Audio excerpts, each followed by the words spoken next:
ሰላም ጤና ይስጥልኝ የዶክተር ዮናስ ቤተሰቦች እንደምን አላችሁ? ዛሬም እንደተለመደው በአንድ ጠቃሚና አስተማሪ ሐሳብ ተገናኘን። ዛሬ እስቲ ስለ ልብ ህመም የተወሰኑ መሰረታዊ ነገሮችን ልንገራችሁ። ምክንያቱም በተለይ በአሁን ሰዓት ላይ በጣም በርካታ ሰዎች ድንገት በተኙበት ህይወታቸው አለፈ፣ እንደዚሁም ደግሞ በአጋጣሚ ህይወታቸው አለፈ ሲባል በየቦታው እየሰማን እያጋጠመን ይገኛል። ለዚህ ደግሞ አንደኛው ምክንያት ዋነኛው የልብ ህመም ነው። ይሄ በተለይ የልብ ህመም አጋላጭ ምክንያቶችን አለማወቅ እንደዚሁም ደግሞ ከልብ ህመም ጋር ተያይዞ መሰረታዊ ግንዛቤ አለመኖር በጣም ብዙዎችን ህይወታቸውን በድንገት እስከ ማሳጣት እየደረሰ ይገኛል። ስለዚህ በተለይ እንደዚህ አይነት ችግሮች ላይ መሰረታዊ ግንዛቤ ኖሯችሁ ጥንቃቄ ልታደርጉ ይገባል። ስለዚህ እስቲ የልብ ህመም መንስኤዎቹ ምንድናቸው? ለልብ ህመም የሚያጋልጡ ነገሮች ምንድናቸው? የልብ ህመም ካለብን ምልክቶቹስ ምንድናቸው? ምን ማድረግ አለብን የሚለውን ነገር እነግራችኋለሁ። ከዚህ ድምጽ አልባ ገዳይ ከሆነ ህመም ራሳችሁን ለመጠበቅ ይሄንን ነገር ማወቅ አለባችሁ ማለት ነው። አብራችሁን ቆዩ። ዶክተር ዮናስ ነኝ። ለቻናሌ አዲስ ከሆናችሁ ሰብስክራይብ አድርጋችሁ ቤተሰብ ሁኑ። ይሄን መረጃም ላይክ ሼር አድርጋችሁ ሌሎችም ጋር ደርሶ እንዲማሩበት አጋሯቸው። በቀጥታ ወደ ሐሳባችን እንግባ። በመጀመሪያ እስቲ ለልብ ህመም የሚያጋልጡ ነገሮች ምንድናቸው? ይሄን በደንብ ማወቅ አለባችሁ። የመጀመሪያው ነገር ያልተስተካከለ የስኳር ህመም ካለ ይሄ ያልተስተካከለ የስኳር ህመም ማለት አንደኛ ነገር የማትቆጣጠሩት ከሆነ አሁን ሲጀመር የስኳር መጠናችሁ ከፍ ዝቅ ያለ የስኳር ምርመራ አድርጋችሁ የስኳራችሁ ሁኔታ ያለበትን አውቃችሁ ከፍም ካለ ክትትል ማድረግ መድኃኒት የምትወስዱ ከሆነ መድኃኒታችሁን በአግባቡ መውሰድ በአጠቃላይ ይሄ ሰውነታችሁ ስር ያለውን የስኳር ሁኔታ ማወቅ የስኳር ህመም ካለ በተገቢው መንገድ ቁጥጥር አለማድረግ እነዚህ ከስኳር ጋር የተያያዙ ችግሮች ካለባችሁ ለልብ ህመም የመጋለጥ እድላችሁ ይጨምራል። ይሄ በተለይ ለስኳር ህመምተኞች እዚህ ጋር በደንብ ማወቅ አለባችሁ። የስኳር ህመም ካለባችሁ ስኳርን በተገቢው መንገድ መከታተል ቁጥጥር ማድረግ ያስፈልጋል። ችላ የምትሉ ከሆነ በርካታ ነገሮቻችሁን ይነካል። አንደኛው ልባችሁ ነው። የልባችሁ መስሎች ላይ ጉዳት በማድረስ ለዚህ ለልብ ህመም ሊያጋልጥ ይችላል ማለት ነው። ሌላው በነገራችን ላይ ማወቅ ያለባችሁ ልክ እንደ ስኳር ሁሉ የደም ግፊትም ካለባችሁ በተመሳሳይ የደም ግፊት መጨመር ልብ ላይ ትልቅ ጫና ያሳድራል። የደም ግፊታችሁ ከፍ ካለ የደም ግፊት መድኃኒት የምትወስዱ ከሆነ የደም ግፊት እንዳለባችሁ ካወቃችሁ ከዚህ ከደም ግፊት ጋር የተያያዘ ችግር ካለ የደም ግፊትን በበቂ ሁኔታ መቆጣጠር፣ መከታተል፣ መድኃኒት ካለ መድኃኒታችሁን በአግባቡ መውሰድ እንደዚህ አይነት ነገሮችን ማድረግ አለባችሁ። ይሄ አሁን የነገርኳችሁ ስኳር፣ የደም ግፊት እንደዚህ አይነት ህመሞች በተገቢው መንገድ ካልተቆጣጠራችሁት በኋላ ኩላሊትን፣ ልብን፣ የተለያዩ የሰውነት ክፍሎቻችሁን የማጥቃት ባህሪ ያላቸው። ስለዚህ ለልብ ህመምም አጋላጭ ነገሮች እነዚህ ናቸው። ይሄ ግፊትን፣ ስኳርን በአግባቡ መቆጣጠር ያስፈልጋል።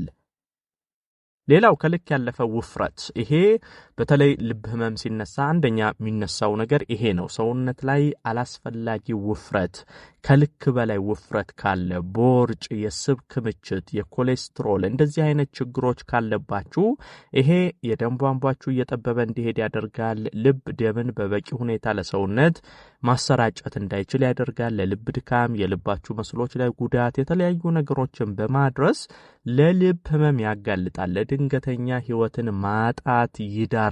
ስለዚህ ከልክ ያለፈ ውፍረት ካለባችሁ ያንን በተቻለ አቅም አመጋገብን በማስተካከል የአካል ብቃት እንቅስቃሴን በማድረግ ይሄ ክብደትን ለመቀነስ መሞከር ያስፈልጋል። ሌላው በዚሁ ኮሌስትሮልም በደንብ አስምሬ መናገር እፈልጋለሁ። ይሄ ባድ ኮሌስትሮል ወይንም መጥፎ የኮሌስትሮል አይነት ሰውነት ላይ ሲጨምር በተለይ የደም ቧንቧ ላይ ኮሌስትሮል እየተለጠፈ በሚሄድ ጊዜ የደም ቧንቧን እያጠበበ ደም ሰውነት ላይ በበቂ ሁኔታ እንዳይሰራጭ ያደርጋል። የልብን ስራ ያስተጓጉላል። ይሄ ለልብ ህመም በከፍተኛ ሁኔታ ያጋልጣል። ስለዚህ ኤልዲኤል የምንለው መጥፎ የኮሌስትሮል አይነት ሰውነት ላይ ካለ ያንንም በተቻለ አቅም በአመጋገብ በአካል ብቃት እንቅስቃሴ ይሄ አኗኗርን በማስተካከል አመጋገብን በማስተካከል እንደዚህ አይነት ችግሮችን ቀድማችሁ በመቅረፍ ለልባችሁ ጤና ጥንቃቄ ማድረግ አለባችሁ። ሌላው ሱሶች በተለይ ሲጋራ ማጨስ። ሲጋራ ለልብ ህመም ለተለያዩ ችግሮች ከሚዳርጉ ነገሮች ውስጥ ይጠቀሳል። ሲጋራ የምታጨሱ ሰዎች ካላችሁ ይሄንን ነገር በሂደት ለማቆም መሞከር ያስፈልጋል። ሲጋራ ለልብ ህመም፣ ለድንገተኛ ህልፈት ከሚዳርጉ ነገሮች ውስጥ እንደሆነ በደንብ ማወቅ አለባችሁ። ችላ ማለት አያስፈልግም።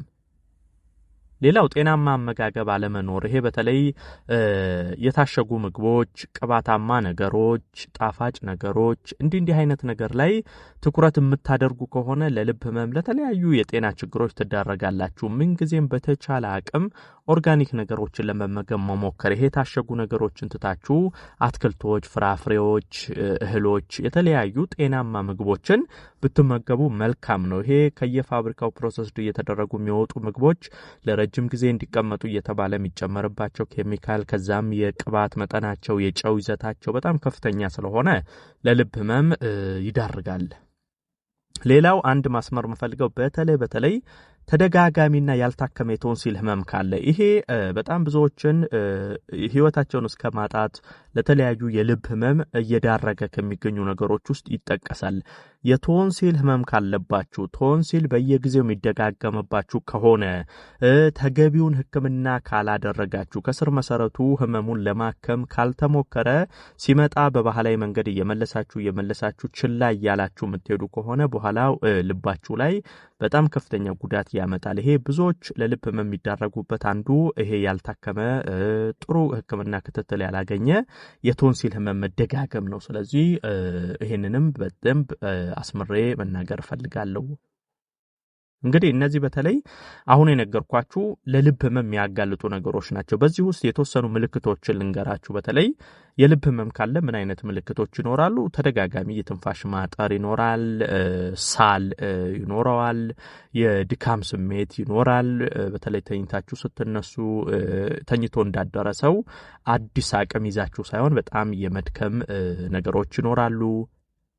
ሌላኛው ደግሞ የልብ ህመም ካለ በተኛንበት የሚከሰት ድንገተኛ የአየር ማጠር ይኖራል። እንግዲህ ተኝታችሁ ድንገት በጣም የአየር ማጠር መታፈን ነገሩ ይኖራል። በኋላ ላይ የእግር የሰውነት ማበጥ ሊኖር ይችላል፣ የልብ ህመም እየተባባሰ ሲሄድ። ከዛም ደግሞ በድንገት የሚከሰት የደረት አካባቢ ህመም፣ ይሄ በጣም ደረት ጀርባ አካባቢ ጨምቆ የመያዝ እንደዚህ አይነት የደረት ህመም ሊኖረው ይችላል።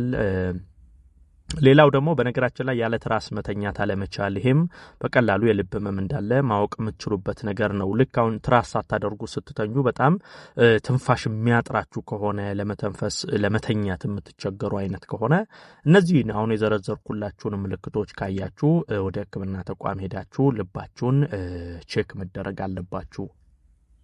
እንግዲህ ስለ ልብ ህመም እነዚህን መሰረታዊ ነገሮችን ማወቅና መጠንቀቅ ያስፈልጋል። ዶክተር ዮናስ ነበርኩ። ይህን ሐሳብ ላይክ ሼር አድርጋችሁ ለሌሎችም አጋሩ። ለቤት አዲስ ሆናችሁም ቻናሌን ሰብስክራይብ አድርጋችሁ ቤተሰብ ሁኑ። የዛሬን በዚሁ አበቃው። በቀጣይ ቀን ሌላ ጠቃሚና አስተማሪ ሐሳብ ይዤላችሁ ዳግም እንገናኛለን። እስከዛው በያላችሁበት መልካም ጊዜ